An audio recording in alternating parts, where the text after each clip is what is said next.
Ross. Good afternoon, friends. It is really so good to be here with you all after what's been quite a year. And it's great to be speaking after Kim and the others who've been so inspiring in their local campaigning. It's good to be reminded over and over again that more council chambers across Scotland than ever before have green voices in them because of people like this. And that's just fantastic for us as a party and for Scotland.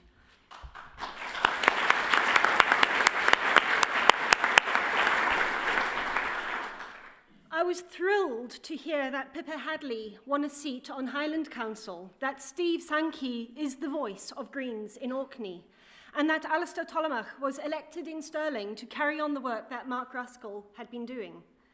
And of course, to see the Green voice in Edinburgh and Glasgow grow stronger, with Mary, Claire, Susan, Alex, Kim, Christy, John, Tanya and Alan joining the existing groups in Scotland's two biggest cities.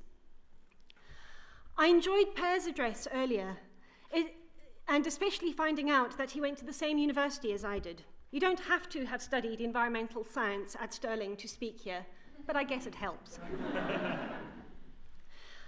I'm also delighted that Claire is here today, sharing her story about her life in politics. The failures of the British state and the disaster of Brexit are perhaps clearest in Northern Ireland. If the Tories could get on with a day job anywhere, it should be there. In the north of Ireland, we see so clearly the need for Greens and for our approach to politics. Claire, you are dearly loved by your friends here in Scotland. Many of us, as Ross has already said, were anxiously awake for Bailey as your count went on and on and on. I know that many of us are really looking forward to the moment when you join Caroline Lucas in the Westminster Parliament. The way the numbers look, you will be the next Green MP. So bring it on.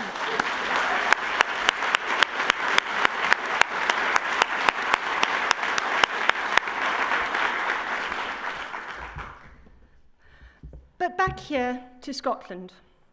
It's somewhat strange to be standing here in this particular building. I used to be a lecturer here at Napier, so I'm programmed to talk about feminism, social justice, and environmental philosophy in front of this microphone for 2 hours. You've been warned. Before I get going, though, on that 2-hour lecture, I just want to say that I'm delighted that two emergency motions very close to my heart were both passed this morning. I want to make it very clear on behalf of our party that we are appalled by the actions of the Spanish state in Catalonia. It takes a hell of a lot to make the UK government look like they've done anything right. But beating citizens on the way to polls is not something we expect to see on our continent, and I hope we never do again.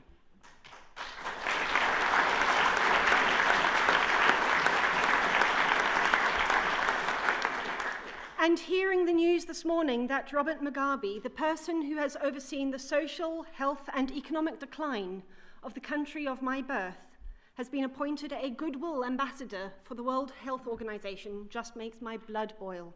We have so much work still to do to change the world. And it is a huge task.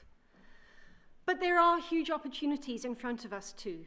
And I want to talk a little bit about this, about our quest, what we need to be thinking about and doing to deliver the kind of world we all are so passionate about. I was reminded, listening to Claire earlier, of a piece of advice I got from another Northern Irish Green, the garrulous John Barry. His campaigning mantra, Brian will be pleased to hear, was ABC, always be canvassing. Well, I want to pinch his idea and present to you my own ABC for our challenge. We must abolish alienation, build belonging, and create communities. This is our quest. And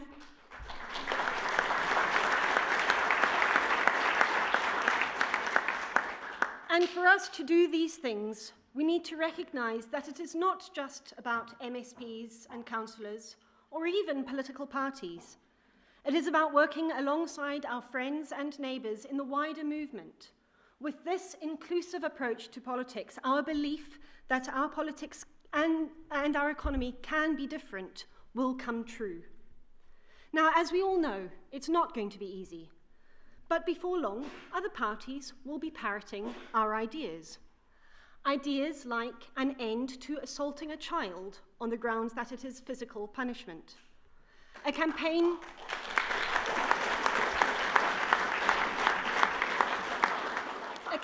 that originated in social movements and which I think we'll all want to congratulate the wonderful John Finney on delivering. I'm delighted that John was able to secure Scottish Government support for this, and in time for this conference too. Timing just really is everything.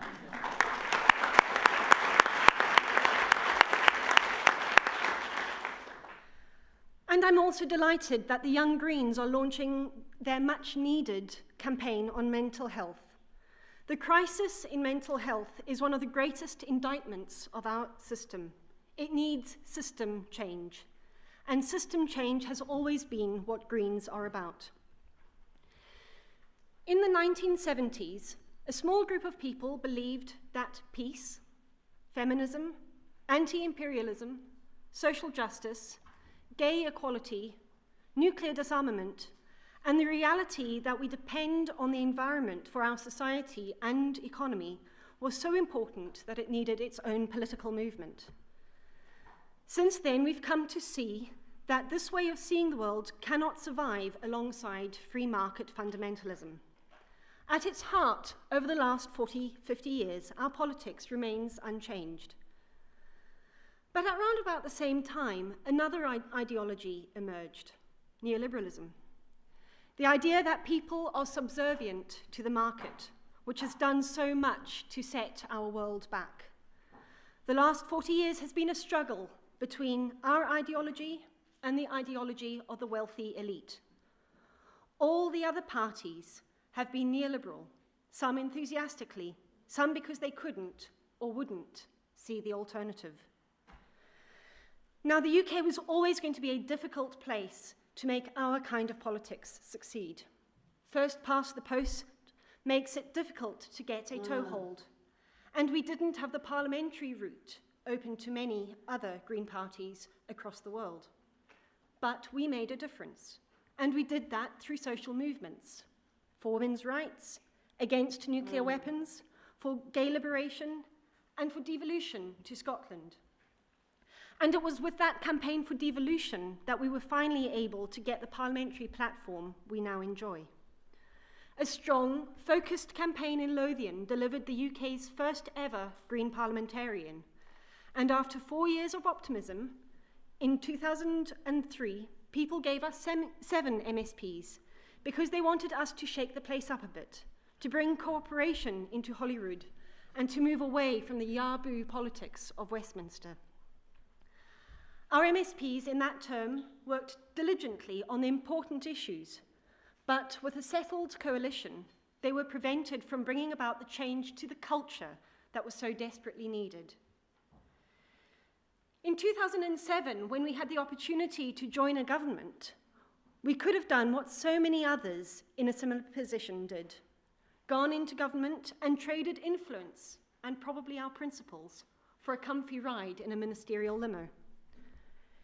Instead, we stuck to our principles and our values and ensured that those who voted for us were rewarded with real change instead. The Climate Challenge Fund that saw radical projects spring up across Scotland, many of which have changed people's lives for the better.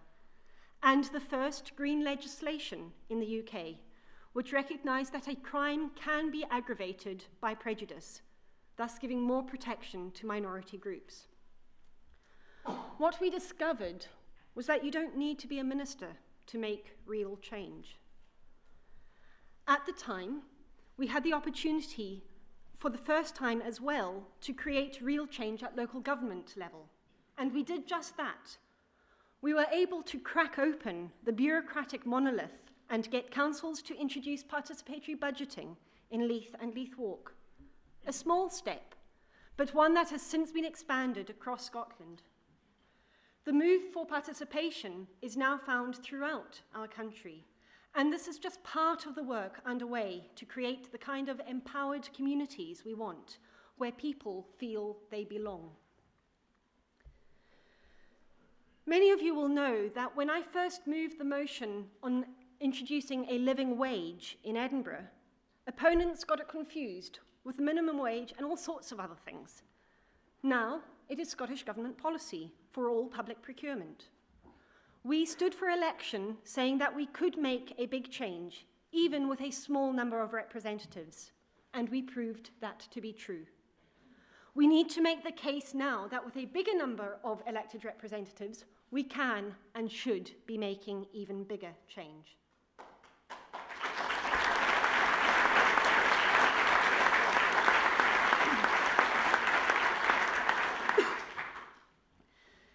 Then came the struggle, the real struggle, for wider societal involvement in our politics. In 2011, we were cast our greatest challenge yet, an SNP majority, meaning there would be an independence referendum. And we needed to take our supporters with us on our belief in independence. Remember that at this time, many Green voters didn't necessarily believe or want independence. So this was a real risk for us. I think we can look at other parties whose opportunism and self-interest has done them enormous damage in the period since the referendum, and see that our decision to throw ourselves wholeheartedly into the referendum campaign with Green Yes was the right one. We were able to use Green Yes to communicate much better than ever before the full range of green politics. Green politics is about democracy. So we wanted, and still want, an elected head of state. Green politics is about power resting closer to people. So we wanted, and still want, a Scottish currency. Green politics is about peace. So we wanted, and still want, Scotland to be a world leader in getting rid of nuclear weapons and dismantling NATO. Green politics is about equality. So we wanted, and still want, a citizen's income. And green politics is about an economy that works for all. So we wanted, and still want, an economy that does not bleed our environment dry. At this point, many more people than ever before realized that they really were Greens, and we were delighted to welcome them, you, with open arms to our party. Since 2014, our engagement in the independence referendum, where we got the first opportunity to tell people about green politics in its fullness, in all its glory, we have continued to make the case for a better Scotland in a better world. When we first put the case for a universal citizen's income that would recognise for the first time the tough, unpaid, often caring work that so many women do each and every day, and that would end poverty at a stroke, people were confused. One Labour politician, I remember, confused it, believe it or not, with a tax-free increment. We have discovered, though, that by sticking with a policy that is right, however little known, we, along with the social movements, can get it recognised by government. For years, Green councillors and MSPs have called for socially owned energy companies, and I'm delighted that the Scottish Government has decided that this is possible after all. I'm only sorry that the people of Edinburgh have had to wait 10 years since we first proposed it for the ability to buy not-for-profit energy. Similarly, we've argued for a national investment bank to support socially transformative changes such as community renewable energy. And we have been campaigning to bring our railways back into public ownership for years. Finally, it looks as though we might be getting somewhere on this. At first, they ignored us. Then they laughed at us. Then they fought us. Then they put it in the programme for national government.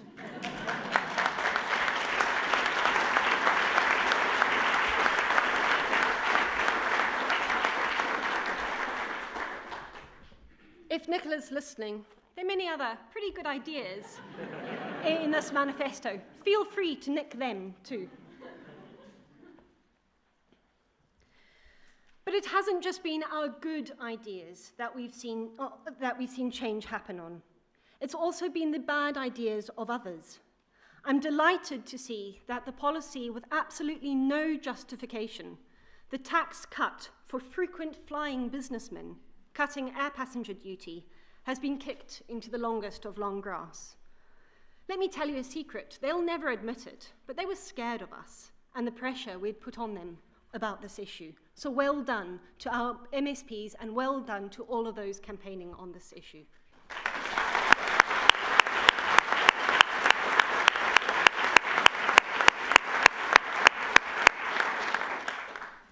And as if this weren't enough, I'm aware of the work that so many of you have done, working with local campaigns, with social movements to create the indefinite moratorium on fracking. Let's leave the debate about whether that's a ban or not for another day. I think Tuesday might be one of those days. But let's, for now, bask in the victory that we, yes, we all have won. And faced with an unprecedented assault on immigrants, we stood up. In 2014, we ran the right campaign for the European Parliament. By standing on an overtly pro-immigrant platform, we shifted the debate in Scotland. We can build belonging within and across boundaries, within and across racial and cultural differences, within and across our communities. We pushed the boundaries of this debate. We ensured, as we always will, I'm sure, that those who think they can scapegoat migrants will never, ever go unchallenged.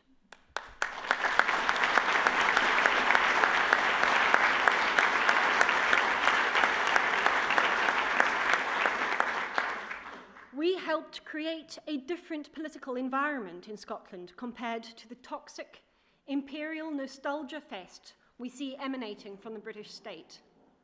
When the European referendum came along last year, just a month after our Holyrood vote, we threw ourselves into a humane vision for a better Europe. And in Scotland, we won. So where other parties have conceded the ground on immigration, the vote was lost. And now we see the Conservatives trying to use Brexit as a giant axe to demolish everything we hold dear. From workers' rights to environmental protection, the Tory approach is wrong. Their attempt to seize back control, not for the people of Britain, but for the old ruling class, is the opposite of our belief in democracy. But I am confident that Brexit is the death throes of an ideology whose time is over. This is our time. It is time for workers' rights, time to protect our environment, time for real participatory democracy, time for an economy that puts people before profit and communities before corporations. Looking ahead, we have a great deal of agreement in Scotland about the kind of future that we want. We are, to coin a phrase, getting on with the day job of creating a better country. Meanwhile, the Scottish Tories are perhaps best epitomised by their new MP for Moray, Douglas Ross. When asked what he would do if he was Prime Minister for a day, Douglas Ross said he'd demand tougher enforcement against gypsy and traveller communities. Gypsies and travellers were murdered alongside Jews in the Holocaust. They face persecution across Europe and have done for centuries. In Scotland, a unique and wonderful traveller culture is on the verge of extinction, driven to the brink by bigots like Douglas Ross. Well, Douglas, let me assure you, you will be back on the sidelines of Scottish politics soon enough.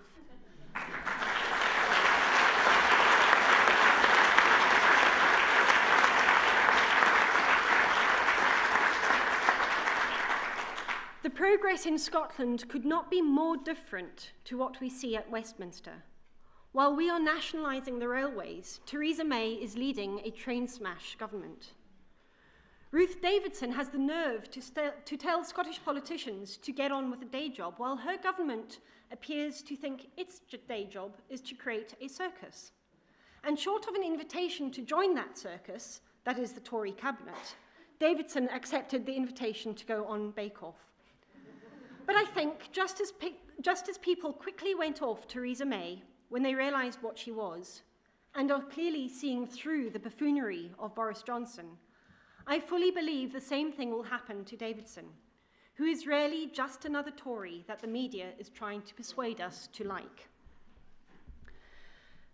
Let us not let anyone forget that this is someone who thinks her government's policy of humiliating women who've been raped is just fine, who thinks that leaving people to starve for 6 weeks for no reason while they wait for their universal credit payments is all right, and whose party is using Brexit to do as much damage to both workers' rights and the environment as they possibly can.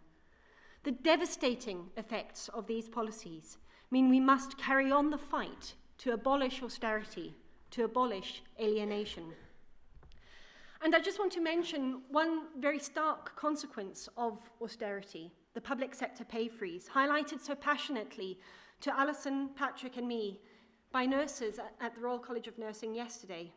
We met with them to hear about the issues they faced, and these nurses who care for our friends, our family, for us, who are doing some of the most vital work of our society, are 14% worse off today than they should be. They are alienated from decision-making and demoralized like never before. This is neoliberalism in action, and it must stop.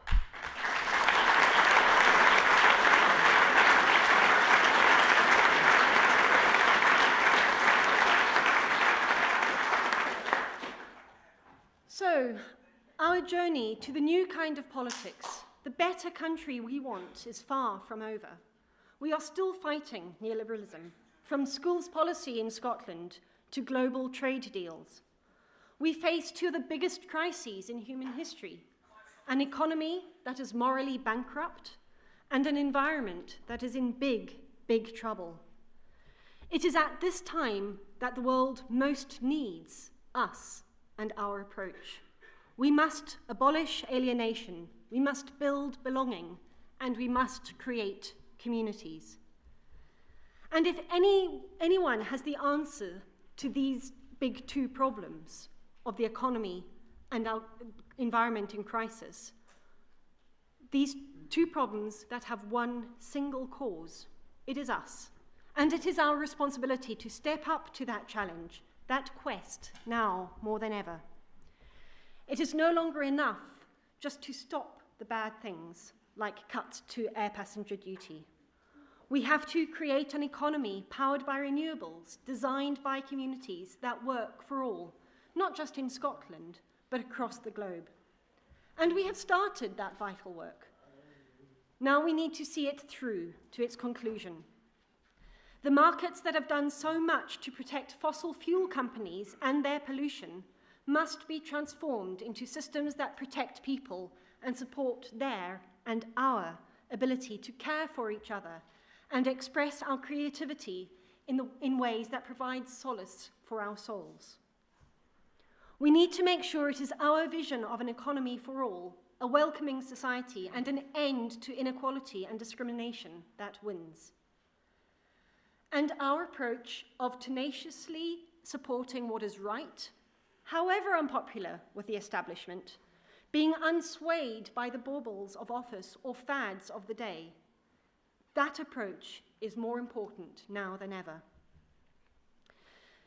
It is difficult to predict what is coming next in our politics, but we know that we have the ideas, the roots in social movements, the courage of our convictions, the principles of social justice and equality, and in us, the people, the platform to transform our politics, our society, our country, and our world. And I am so pleased and honoured to be able to be part of that change as your female co-convener in that quest. Thank you.